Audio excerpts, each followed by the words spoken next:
Who would you rather trade? Would it be a defenseman, a top forward, a bottom forward? Well, I'm going to break down some of my picks in today's episode of Locked On Anaheim Ducks.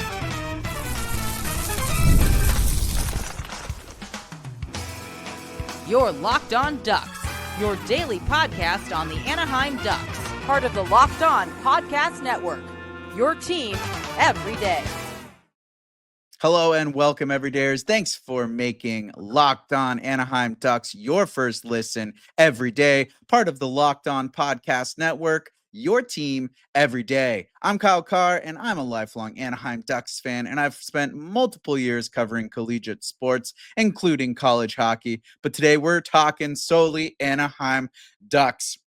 We're going to get into a little game of Would You Rather, and it's just me playing it by myself, but basically what I'm going to do is I'm going to go through a couple of options, the different either top forwards, the top six forwards, the bottom six forwards, or in the defense, picking a couple of options and then picking who I would rather trade out of those two options. So just a little twist on that.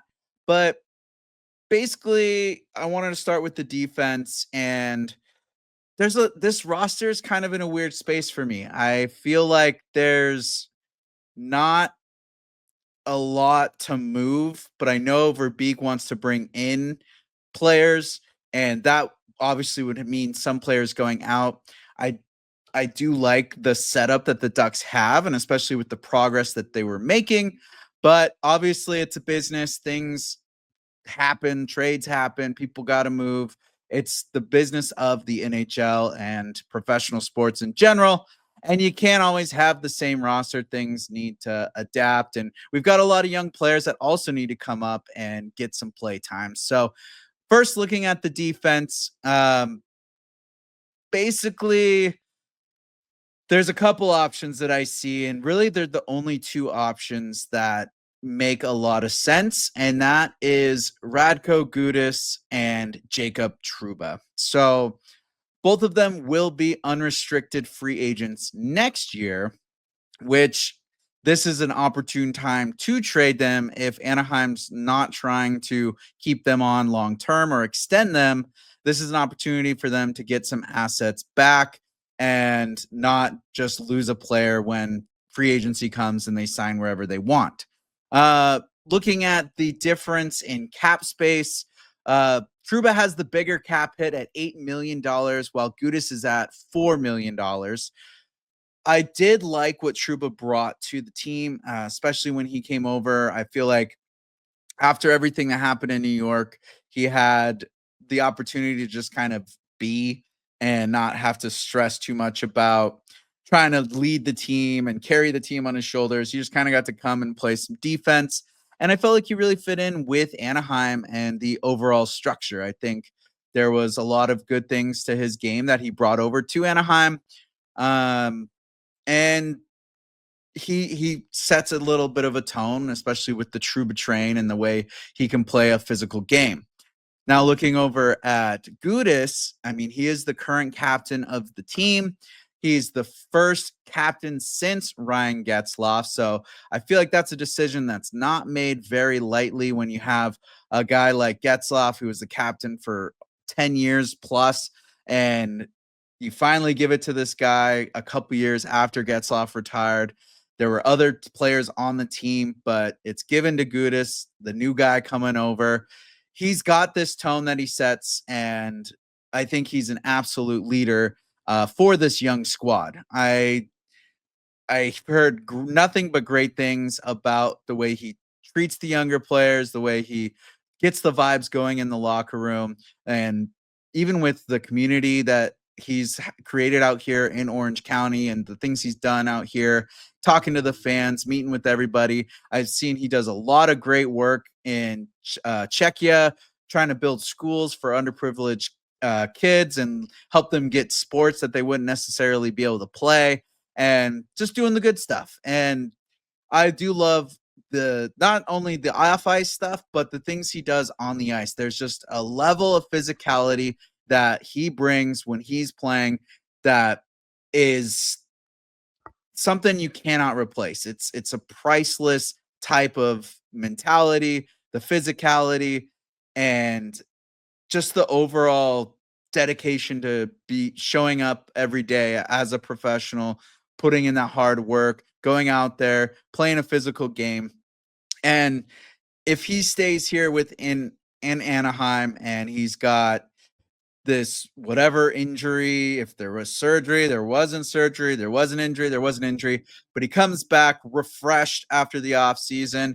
I think he's an absolutely good piece to keep with Jackson Lacombe. I think they kind of supplement each other with their variance in defensive styles. They're a good top pairing. And so basically what I'm leaning towards and where I'm getting at with all this is if it really came down to it and I had to pick between Gudas or Trouba, I'm trading Trouba. And it's nothing against Trouba. He's got the bigger contract. He's you know he's a player that's looking to have success soon, especially after the roller coaster that was being in New York.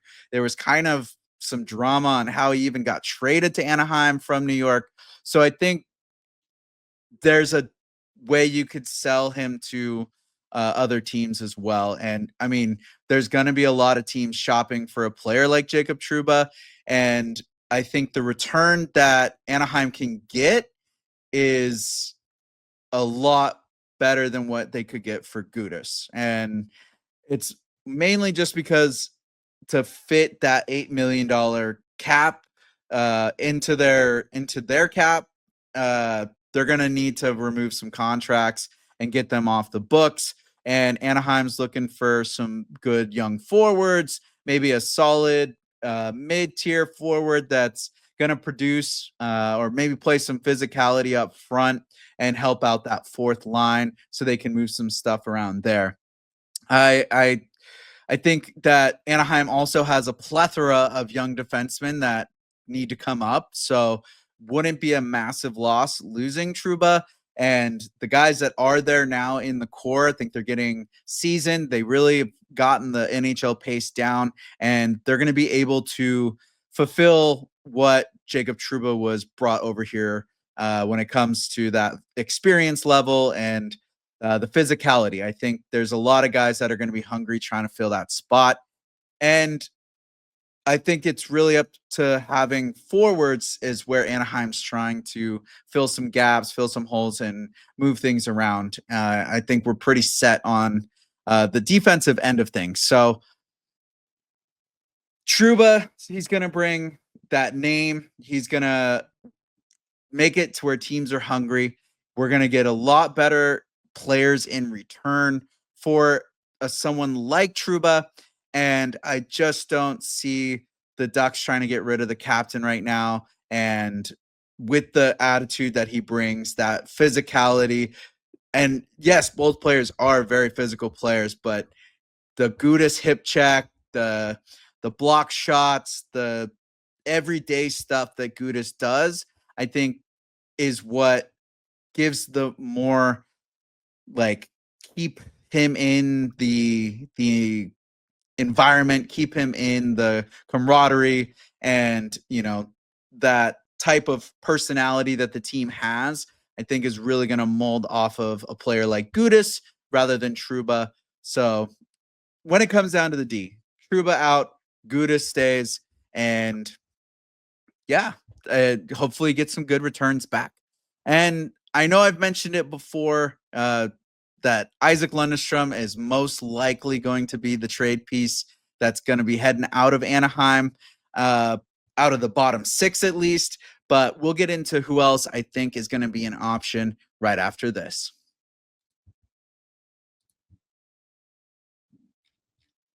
Looking for a snack that's both delicious and nutritious? Crack into a good source of protein with Wonderful Pistachios. Wonderful Pistachios is one of the highest protein nuts. Each 1 ounce serving has 6 grams of protein, giving you over 10% of your daily value. Plus, they're packed with fiber and better for you unsaturated fats to help keep you feeling fuller longer. I love the no shell variety, especially when I gotta go all day. Just keep a bag in the car. reach in, grab some, stuff them down, get that protein in you, the fiber. You got your better for you, unsaturated fats, just everything you would want out of a snack right there with wonderful pistachios. So get snacking and get cracking with the snack that packs a protein punch. Visit wonderfulpistachios.com to learn more. All right, so now we're going to look at the bottom 6 forwards.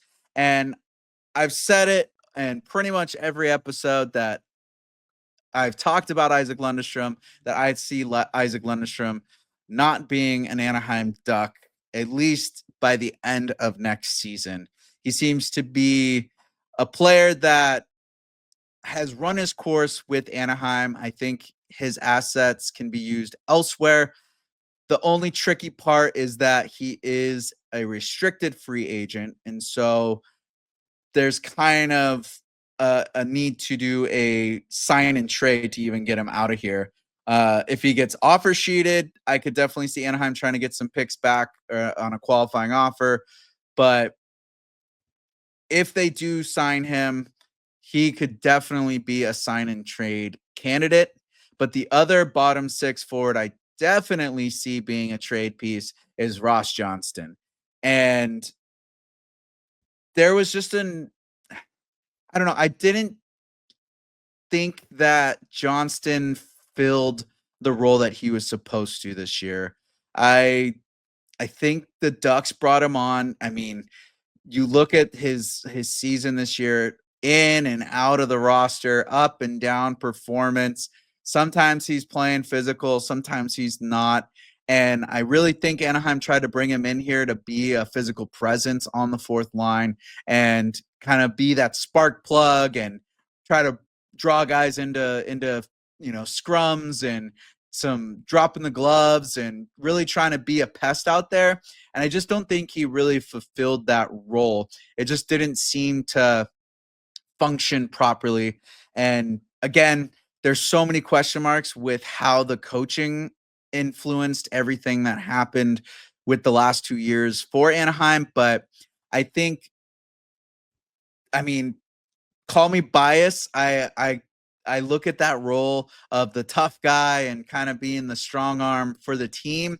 And after having a player like Nicolas Deslauriers and a guy that just, a complete firecracker, did not back down from anybody. He's a heavyweight champion out there when it comes to dropping the mitts.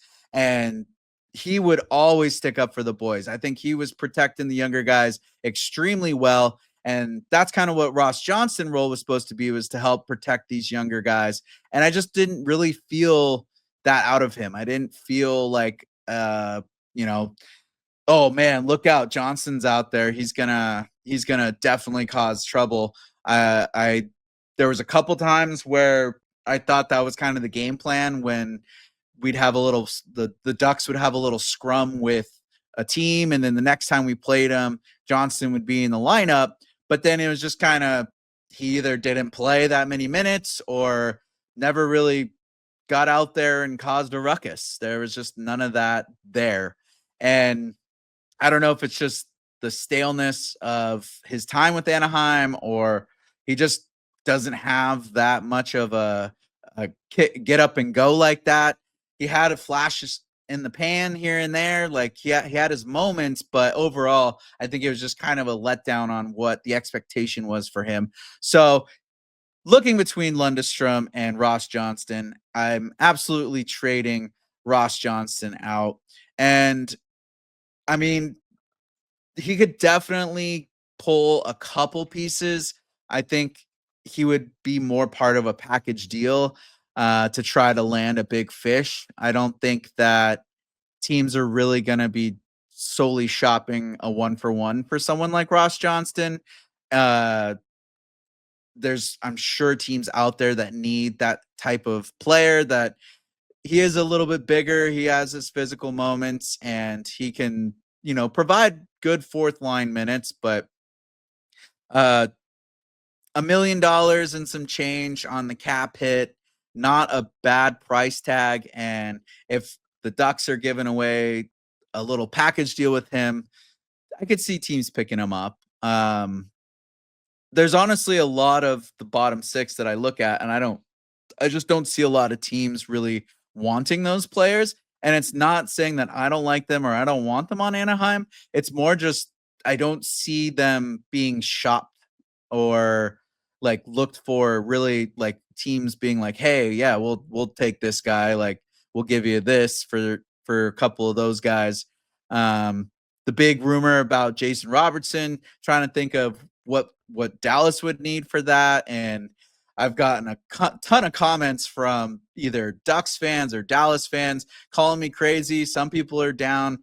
I just threw out some random names last time, but I don't think a team's going to be like, "Hey, yeah, we'll take Ross Johnston and some prospects and some draft picks for Jason Robertson." I think they're going to want a Ross Johnston and one of the top 6 guys going back, and that's where it's kind of a difficult situation with the bottom 6. There's a lot of young, hungry forwards for Anaheim, but I just don't think they're NHL caliber yet.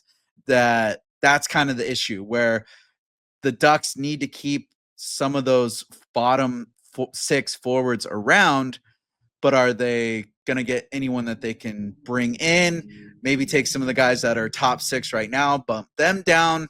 I don't know. There's a lot of gray area when it comes to the bottom 6 forwards, and with Brett Leeson and Isaac Lundeström being restricted free agents, they're pending their contracts right now, so there's definitely question marks there. Are they going to get re-signed? What's happening with their contracts right now? Are they going to get qualified offers once Verbeek can do that?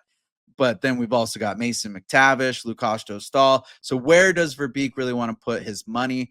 And that's where there's a lot of unknowns for me. I know that it doesn't help with anything, but I just am more curious. I feel like once that free agency opens up and we get a real understanding of who Verbeek is trying to sign, what names out of the free agency that he ends up getting, and what moves will be made when it comes to the restricted free agents, it's going to open up a lot of windows and ideas on who's actually going to be moving out. So, but for me, if I had to pick one of the bottom 6 to try to get rid of and just use as a trade piece with that not too bad of a contract of $1 million and some change, and you're going to get someone that's kind of a physical big guy that's going to grind out those fourth line minutes.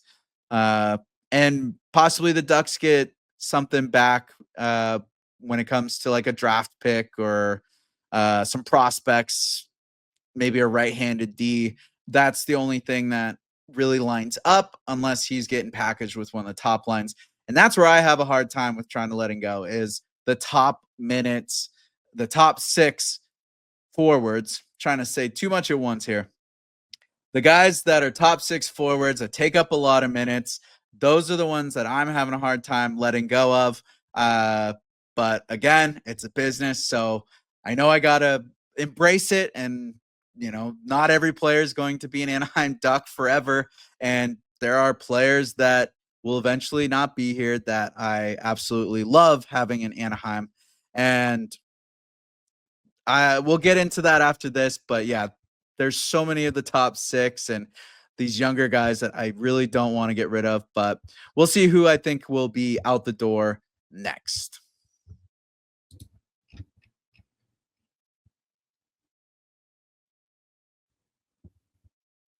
So now, looking at the top 6, there are rumors everywhere right now on who will be traded out of Anaheim and who will not. I've even heard people talking about Leo Carlsson being a trade piece in certain trade hypotheses and everything, but that's absolutely absurd. I mean, I've heard a lot of rumblings around the Zegras trade. I mean, that's all been here and there. I think the Zegras rumor mill really got squashed this last season. I think with everything that happened when he returned and when he was out there playing well after injury, and I think there was just an absolute difference in his play style and just the way he talks about Anaheim and the group and the chemistry he's got with people, and then the comments and statements made by Pat Verbeek after his return, or not after his return, but after the season, in interviews that he's had, in post press conferences, and everything that he said about Zegras sounds like he took for granted the, or didn't take for granted the way that Carla, oh my gosh, having a hard time here. The way I almost just said Randy Carlisle, the way that Greg Cronin had held Zegras to a certain standard when it came to playing a 200-foot game and not being the flashy player. It sounded like Zegras actually appreciated that and mentioned that no one had him really hold to that standard. And Verbeek just talks really highly about Trevor Zegras. A big name that I've been seeing in the rumor mill, though, that's just been going crazy, especially with Montreal, is Mason McTavish. I've seen trade rumors. I've seen this offer sheet rumor that the Montreal Canadiens are going to offer McTavish this massive deal, way bigger than Anaheim's going to want to match and all this stuff. But it just doesn't make sense with Montreal's cap space and where they're headed and what Anaheim could offload. They could throw the bag at McTavish if they really wanted to. But a big reason I don't think Anaheim's going to want to let McTavish go is Trevor Zegras. I think the two of them, they have this chemistry. They have this anchor in the team as a whole. Their personalities, their chemistry on the ice, they are basically the cornerstone of where Anaheim is building their identity. And you've got Gudas as the captain, but you've got Zegras and McTavish. They're like the salty Lance Corporals that have done it. They've had their experience, but now they're kind of taking over. They're letting their personalities really become what Anaheim is, and they're hungry. And when McTavish and Zegras got together, they just played a lot better. But two names that I do see out of the top six that are absolutely possible trade pieces and could bring back some good return to Anaheim is Alex Killorn and Ryan Strome. And those two, I mean, they're both big name players. Anywhere around the league, fans are going to know those names after being in New York and being in Tampa, and those names carry a lot of weight when it comes to teams looking for especially like success right now, right here, trying to go on a playoff or a deep cup run this next season. They're going to want people like Killorn and Ryan Strome. So when I look at it, they both have 2 years left on their contract. They are kind of similar in dollar price range. Killorn is about a 6.25, whereas Strome is $5 million. So a little bit more for Killorn. Both have 2 years left, and they each bring a unique set of skills to a team, from their leadership to their stick handling ability to their play style, their physicality. Ryan Strome absolutely did great as a center for Anaheim, and teams are going to want a guy like that on their team. But Killorn being up there with Leo Carlsson and Cutter Gauthier this season, basically attached to the hip to Leo Carlsson, I think if it were up to me and I had to make a trade between those two, I would be picking Alex Killorn. And nothing against Alex Killorn. I've even had him here on the show, so I feel bad about saying that. But it's more that I think that teams are going to be more hungry for Alex Killorn and want to give Anaheim a better return. And also, because of that top line position that Killorn is playing on Anaheim right now, I think moving him out will help open up that door for getting a top goal scorer, someone that's got a little bit more speed, that can play more of that rush style. And, especially if Anaheim is truly trying to target a Mitch Marner type player, there's room for him there, say a Jason Robertson, just I've been bringing that up, but I think it's just a fun conversation to have. But either way, or Nikolaj Ehlers, there's a lot of names out there that Anaheim's trying to hit with this free agency. And rather than, kind of letting the contract go this year, I think this would be a good time to move Alex Killorn, where teams are still going to have that recency bias with his name and be willing to give up a little bit more in return. I am intrigued, though, because with Coach Quenneville, now I don't know exactly the way he would utilize Alex Killorn or how he's going to utilize Ryan Strome. I did find it absolutely hilarious that the only players that went to Coach Quenneville's press conference was Troy Terry, Ryan Strome, and Frank Vetrano. Even in the offseason, that line is still together. There's nothing breaking those guys apart. Cronin didn't do it. The offseason's not doing it. They are glued to the hip now. But going into next year, I don't know if they're going to want to be playing together, if they're going to still have, if this was kind of a request by them that they like the way that they play together. I don't know. It's going to be definitely interesting to see how Coach Q moves things around. But looking at it from a GM perspective, there's definitely a lot more that you could pull out of a trade with Alex Killorn and get a couple guys back, or even a 1-for-1 trade. And well, I don't know if you'd get a 1-for-1 trade, but you'd definitely be able to move him and maybe just use a prospect or some draft picks as part of that package, rather than, I think with Strome, you'd have to have him, another roster guy, a prospect, and a couple draft picks, even possibly that the first overall, the first round 10th overall pick that Anaheim has. So that's why I would move Killorn out over Ryan Strome. So to recap, out of the defensemen, I think the most likely traded are Gudas and Trouba, and I would rather trade Trouba. Out of the bottom 6 forwards, I see Lundeström and Johnston as most likely getting traded, and I would rather trade Johnston. And finally, out of the top 6, I see Alex Killorn and Ryan Strome being the most tradable, and I would rather trade Killorn. So that is my would you rather. What do you guys think? Who do you think's on the chopping block? Let me know in the comments, or go to cartalksports.com/connect.